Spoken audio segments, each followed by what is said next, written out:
So the first thing we're going to do is remove the nose piece from the tool.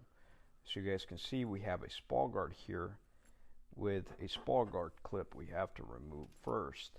I like to use the debris cup wrench to pull this out. You got to be very careful that this piece doesn't fly out. Okay, once you do that, you will be able to take off the spall guard. Okay, I like to set that aside.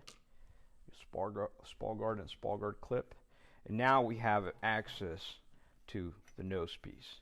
And the nose piece sometimes can be tight after using it on site, so you might have to grab your 18mm wrench, twist that off. You can thread it right off. So now you have your nose piece, and we are going to want to take off the debris cup. So to take off the debris cup, you want to grab your debris cup wrench. Okay, I'm going to place it right on the side, and you grab your 18mm wrench, you put that right on the muzzle, and you're going to be able to twist those two and take the debris cup right off. Okay. Once you have done that, you want to go to the end cap. That's going to be the next piece that we're going to take off. This tool still has the pistol grip on it, so we're going to want to take that small extension right off. Okay, this tool is push activated, so there is no trigger on this. It's just a small extension that can be taken right off.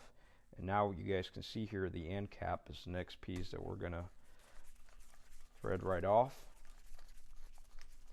Once you do so,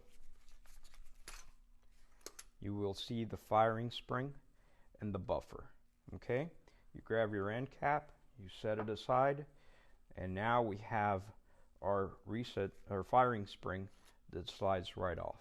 Okay, so these are two pieces right here, your buffer and your firing spring.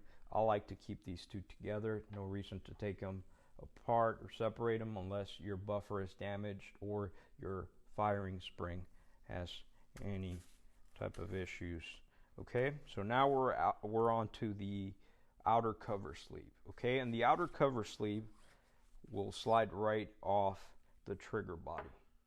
Okay, we set that aside, and now you guys can see the main assembly pin is exposed right there. So what we're going to do is we're going to push that while compressing the reset sleeve and the trigger body, and the main assembly pin will slide right out. Okay, be very careful. These are smaller pieces that could get lost, so you want to be careful with those.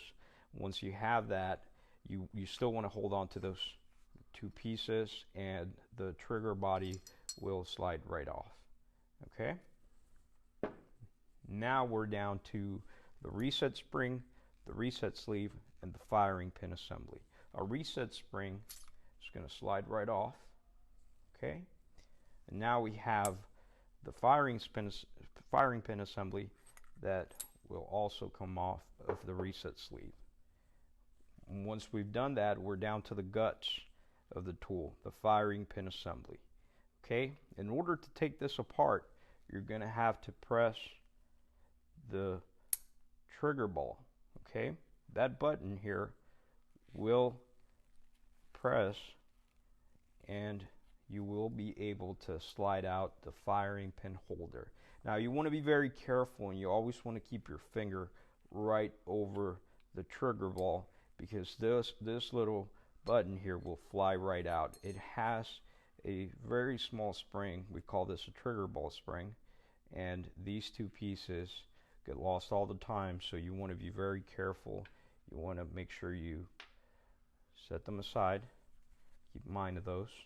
And now we're down to the firing pin guide, the firing pin holder, and your firing pin. Okay, we're going to set our firing pin guide aside, and as you guys can see, there's a tiny roll pin there that's holding our firing pin in place. Okay, that's where your punch out comes in handy. You can grab it and push the roll pin right out. All right, Once it's exposed, you can pull it right off, set it aside, and our last two parts will be the firing pin holder and your firing pin.